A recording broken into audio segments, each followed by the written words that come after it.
सुंदरकांड में लंका से संबंधित ही घटनाएं घटी हैं।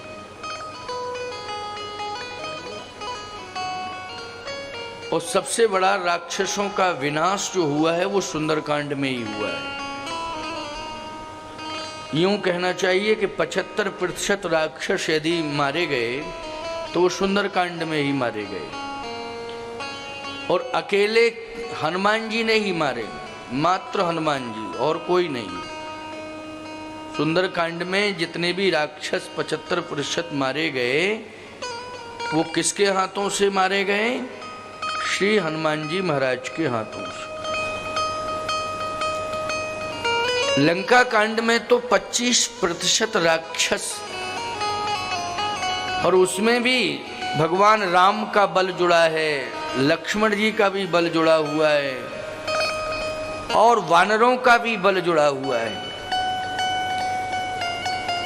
25% राक्षस लंका कांड में मारे गए। 75% राक्षस सुंदरकांड में श्री हनुमान जी के हाथों से मारे गए।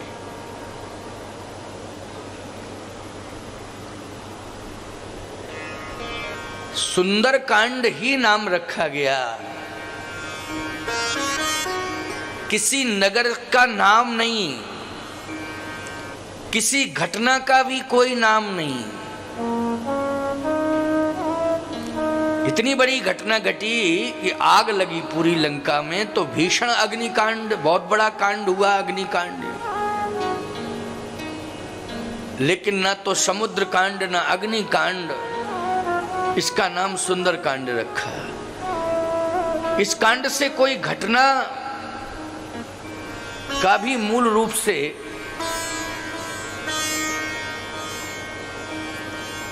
घटना का भी कहीं कोई उल्लेख नहीं किया गया। मूल में, प्रारंभ में तो केवल एक ही चौपाई वर्णित की गई है कि जामवंत के वचन सुहाए, सुन हनुमंत हृदय अति भाए। इसमें भी सुहायो भाई। तो प्यारे, मुझे ऐसा लगता है कि हनुमान जी ने सबसे पवित्र कार्य इसमें यही किया कि भगवती सीता के पास पहुंचकर भगवती सीता को भगवान की कथा सुनाई। क्या सुनाई? कथा। पूरे यज्ञ में सभी कार्य सुंदर हैं। देवी जी का दर्शन हो रहा है, ये भी सुंदर दिव्य दर्शन है। यज्ञ भगवान का दर्शन और परिक्रमा हो रही, ये भी बहुत ही सुंदर व्यवस्था है आध्यात्मिक और आस्था की। भंडारा चल रहा है, ये भी बहुत सुंदर है। लेकिन अति सुंदर यह है कि भगवान की कथा सुनने को मिल रही है, ये अति सुंदर है।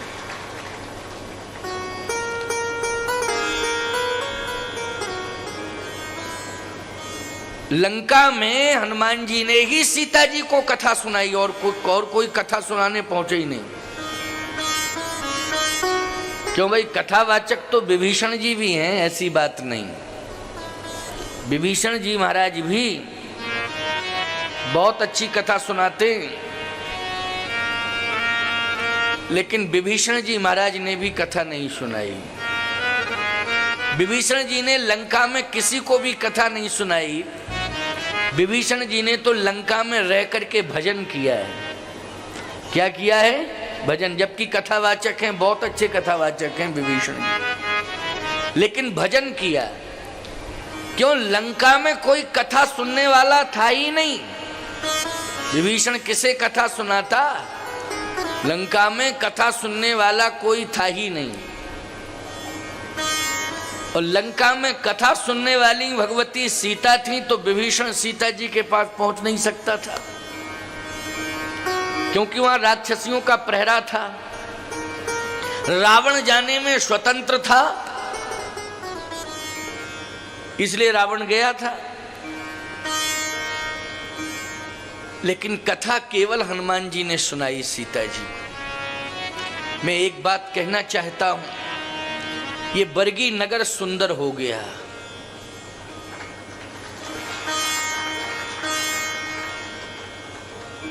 मां रेवा के पावन तट पर ये बरगी नगर बसा हुआ है, इसलिए ये पुनीत नगर है, पवित्र नगर है।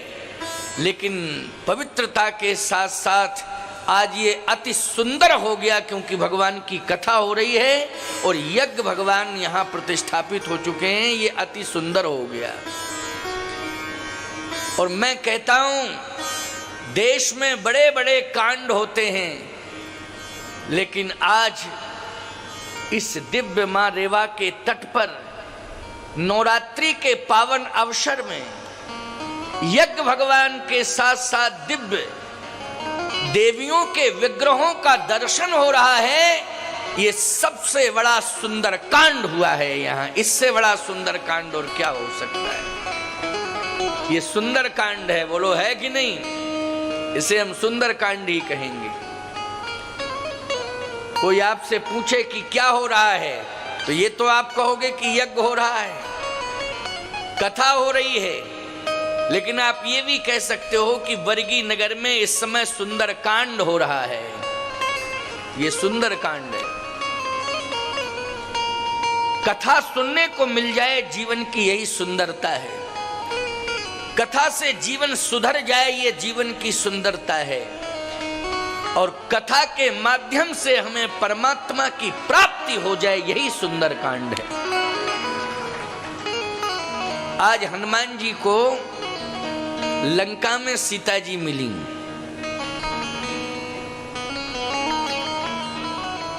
और हनुमान जी ने सीता जी को अगर प्रसन्न किया है तो कथा सुना के प्रसन्न किया है। जितने भी देवी देवता हैं वो कथा से ही प्रसन्न होते हैं। कथा होना इसलिए आवश्यक है नहीं, यज्ञ में तो देवता बैठे हुए हैं, देव पूजन हो रहा है। यज्ञ वेदी पर देवता बैठे हुए हैं, 33 करोड़ देवता विराजित हैं, उनका विधिवत पूजन हो रहा है। क्या जरूरत है कथा की? नवरात्रि के पावन अवसर पर बहुत ही सुंदर मंडप में 21 विग्रह देवियों के स्थापित हैं। लेकिन मैं सत्य कहता हूं, 33 करोड़ देवता यज्ञ वेदी पर बैठे हैं। समीप में एक सुंदर दिव्य भवन, एक पांडाल के माध्यम से एक सुंदर वस्त्रों का भवन तैयार किया गया। उसमें 21 विग्रह देवियों के विराजमान हैं। लेकिन ये सभी देवियां एवं समस्त देवता अगर प्रसन्न हैं तो भगवान की कथा हो रही है, सुन करके प्रसन्न है। कथा तो भगवान शिव भी सुनते हैं, तभी तो कुंभज ऋषि के यहाँ कथा सुनने के लिए गए। कथा भगवान राम भी सुनते हैं। वेद पुराण वशिष्ठ बखानहि सुनहि राम यद्यपि सब जानहि। भगवान की कथा है, लेकिन कथा के इतने प्रेमी हैं कि गुरु वशिष्ठ जी महाराज के आश्रम में कथा सुनने जाते हैं। जनकपुर में भी कहत कथा इतिहास पुरानी, रुच रजनी जुग जामिश रानी। जनकपुर भी पहुंचे तो भी कथा सुनी विश्वामित्र जी से। चित्रकूट धाम में पहुंचे तो तहां बैठे मुनगन सहित नित सिय राम सुजान, सुनहि कथा इतिहास सब आगम निगम पुराण। चित्रकूट में भी भगवान कथा सुन रहे हैं। इसका मतलब है कथा भगवान की है, लेकिन कथा का प्रेमी तो भगवान भी है। जब वो नरलीला करता है तो फिर कथा सुनता है। कथा सुनना बहुत आवश्यक है। कथा आपके जीवन को सुंदर बनाती है। इसलिए हनुमान जी ने सुंदर कांड में सबसे पहला कार्य ये किया कि मां जानकी की व्यथा को दूर करने के लिए राम कथा सुनाई। तो व्यथा को दूर करने के लिए राम कथा सुनना परम आवश्यक है। इसलिए रामचंद्र गुण बरनय लागा, रामचंद्र गुण बरनय लागा। सुनत ही शीघ्र कर दुख भागा। सुनत सीता कर दुख भागा। लागी सुने श्रवण मन लाई। लागी सुने श्रवण मन लाई। आदि उते शव कथा सुनाई। आदि ते सब कथा सुनाई। आदि उते शव कथा सुनाई। आदि ते सब कथा आदि उते शव कथा सुनाई। लंका में हनुमान जी ने राम कथा सुनाई सीता जी को, तो कथा मन से सुनी सीता जी ने।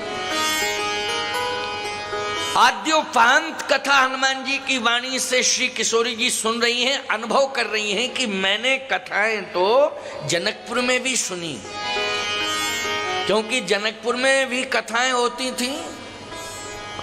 महाराज श्री जनक स्वयं बहुत बड़े ज्ञानी हैं, बहुत बड़े वक्ता हैं, बहुत बड़े विद्वान हैं। और जनक जी महाराज के यहाँ जब कथाएं होती थीं तो व्यास जी, पराशर जी, गर्ग जी, गौतम जी, कपिल जी, कणाद जी, वशिष्ठ जी आदि आदि सब पहुंचते थे। ये श्रोता बन करके कथा सुनते थे, समझ लीजिए। जैसे आप सब बैठ करके श्रोता बन के कथा सुन रहे हो, वैसे ये विभूतियां, बहुत बड़े सिद्ध संत, परम ज्ञानी, तपस्वी, ये सब श्रोता बन करके कथा सुनते थे जनकपुर धाम में। श्री जानकी जी कहती हैं मैंने तो जनकपुर धाम में अपने पिताजी की यहाँ भी कथा सुनी, लेकिन इतनी सुंदर कथा अभी तक मैंने जनकपुर धाम में नहीं सुनी।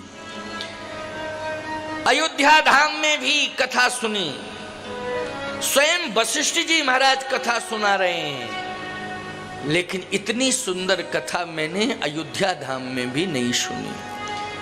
चित्रकूट धाम में भी मैंने कथा तमाम ऋषि आवत देख मुदित मुनि वृंदा, कीन दंडवत रघुकुल चंदा।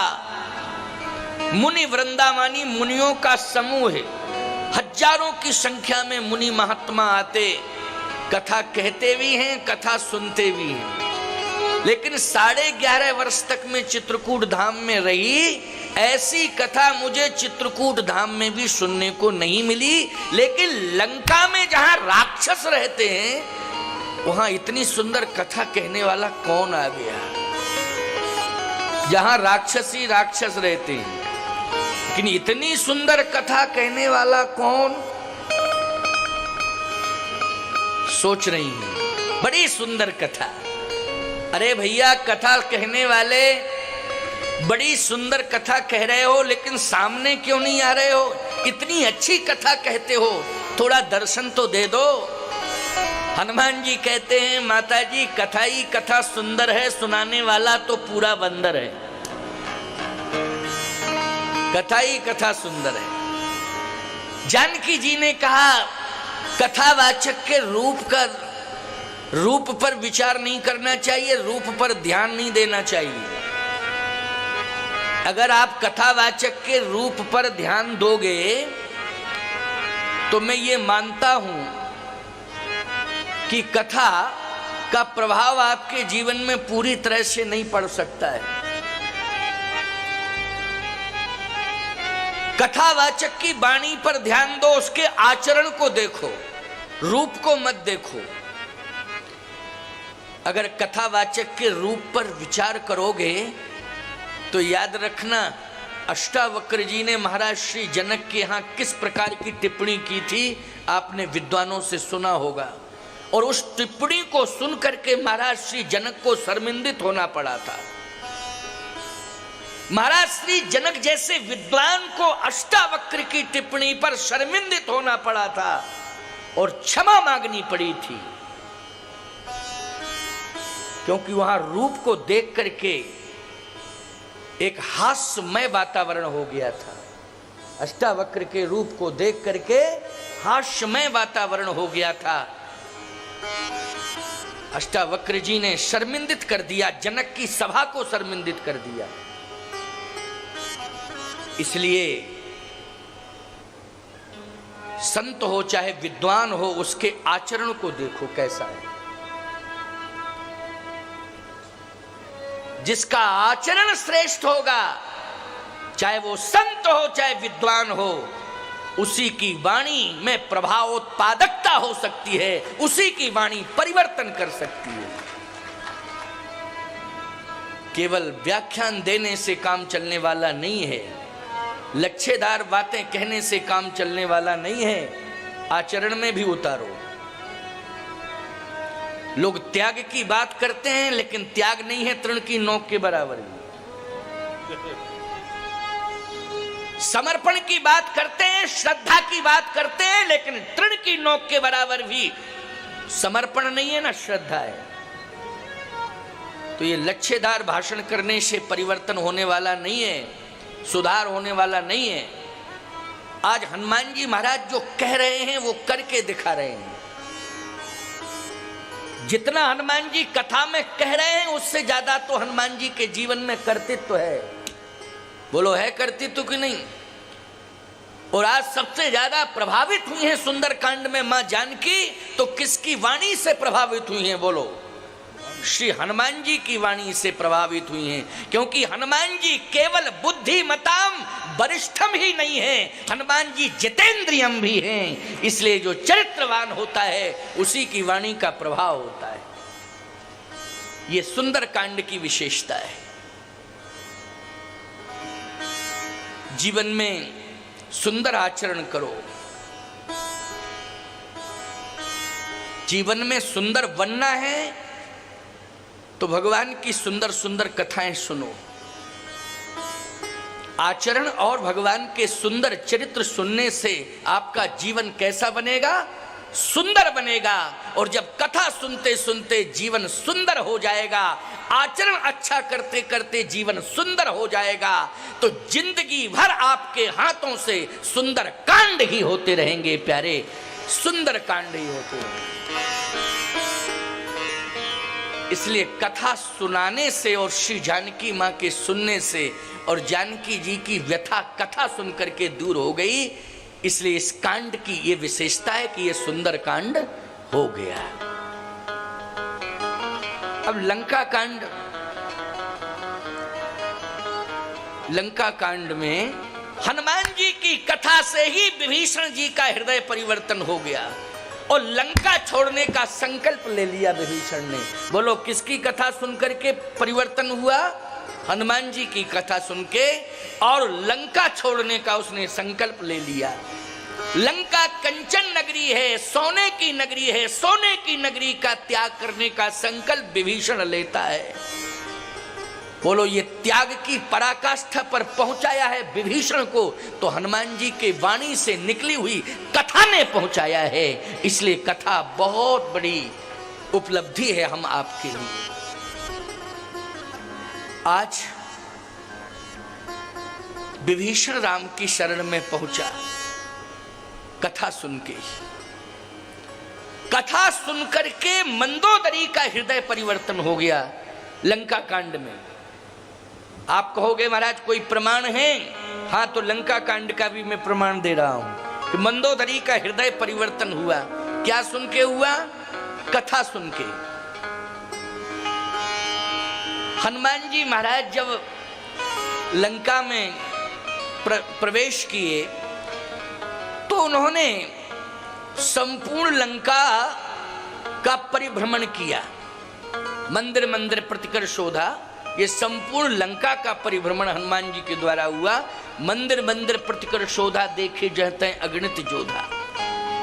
लेकिन प्यारे, हनुमान जी ने रावण के दरबार में रावण से जो कहा वो मंदोदरी ने भी सुना, राक्षसों ने भी सुना, विभीषण ने भी सुना, सबने सुना। क्या कहा था? हनुमान जी ने कहा जो जीवन का सत्य है वो मैं सुना रहा हूं रावण, अगर मेरी बात मान जाओ तो तुम अजय हो जाओगे, अमर हो जाओगे, तुम्हारी सत्ता क्षुण्ण हो जाएगी। रावण, मेरी बात मान लो। यही हनुमान जी की कथा है। हनुमान जी कह रहे थे, राम चरण पंकज उर्धरहु, तो लंका अचल राज तुम करहु, लंका अचल राज तुम करहु। राम चरण पंकज उर्धरहु, तो लंका अचल राज तुम करहु। भगवान राम के चरणार बिंदों को तुम हृदय में धारण कर लो। बोलो, ये कथा है कि नहीं? किसी को उपदेश भी कह सकते हो। क्यों भाई? उपदेश भी कह सकते हो और कथा कह सकते हो। राम चरण पंकज उर्धरहु, तो लंका अचल राज तुम करहु। तुम्हारा अस्तित्व कभी समाप्त नहीं हो सकता। लेकिन राम हनुमान जी के इस उपदेश को स्वीकार किया दो ने, एक तो विभीषण जी ने और दूसरा मंदोदरी ने। इसलिए ही विचारवान श्रोताओं विचार करना, दोनों ही अमर हैं कि नहीं? मंदोदरी भी अमर है, उसका भी अस्तित्व आज सुरक्षित है, और विभीषण का भी अस्तित्व आज सुरक्षित है। बोलो, है कि नहीं? मंदोदरी का भी अस्तित्व आज सुरक्षित है और विभीषण का भी अस्तित्व आज सुरक्षित है। किसके प्रभाव से? मंदोदरी के व्यक्तित्व के प्रभाव से नहीं, विभीषण के व्यक्तित्व के प्रभाव से नहीं, बल्कि भगवान की कथा सुनने के प्रभाव से दोनों का अस्तित्व आज सुरक्षित है। रावण ने नहीं सुनी कथा, मर गया। मर गया कि नहीं? और कल विजयादशमी है, कल तो गांव गांव में मरेगा। ऐसा कोई गांव नहीं होगा जिसमें मरे ना हो। क्यों भाई? हर साल फूकता है, हर साल पैदा हो जाता है। सावधान। कथा के प्रभाव से मंदोदरी अमर हो गई। अच्छा, मंदोदरी कथा के प्रभाव से अमर हुई। मंदोदरी ने, देखो कथा का प्रभाव, वाणी कितनी परिमार्जित हो गई, वाणी कितनी परिष्कृत हो गई। इतनी परिष्कृत वाणी है मंदोदरी की कि आप सुनोगे तो लंका कांड का एक दोहा मैं सुना रहा हूं, दोहा सुना रहा हूं। उस दोहे से ये निर्णय हो जाएगा कि कितनी परिष्कृत प्रांजल भाषा में बात कर रही है मंदोदरी। मंदोदरी कहती है, रावण से राम है सौंपिए जानकी, राम है सौंपिए जानकी, नाय कमल पद्माथ, सुत कहु राज समर्प बन, जाहे भजो रघुनाथ। सुत कहु राज समर्प बन, जाहे भजो रघुनाथ। ये राजपाट का त्याग करो। बोलो, कथा ने त्याग की पराकाष्ठा पर पहुंचा दिया मंदोदरी को कि नहीं? अपने पति से कह रही है, अपने पति से कह रही है कि राम ही सौंपिए जानकी, नाय कमल पद्माथ, सुत कहु राज समर्प बन, जाहे भजो रघुनाथ। ये संतान को, बेटों को राज्य दे दो और हम तुम दोनों आज जानकी जी को सम्मान पूर्वक ले चलें और भगवान राम के हाथों में सौंप दें। फिर वापस लंका लौट के नहीं आना है, उसी वन में हम दोनों को भगवान का भजन करना है। बस हमारी बात मान लो। लंका वापस लौट के नहीं आना है, उसी वन में, जिस वन में राम रह रहे हैं, उसी वन में राम के हाथों में सीता को सौंप दें और हम तुम दोनों उसी वन में भजन करें।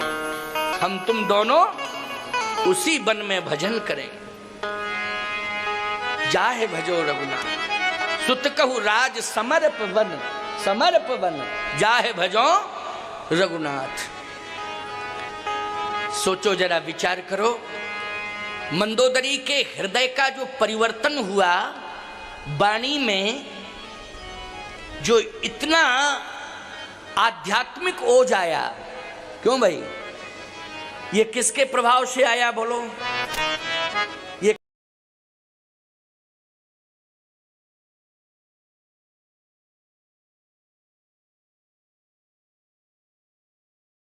भी परिवर्तन आया कि विभीषण ने पूरी कंचन नगरी का त्याग कर दिया, सोने की लंका का त्याग कर दिया।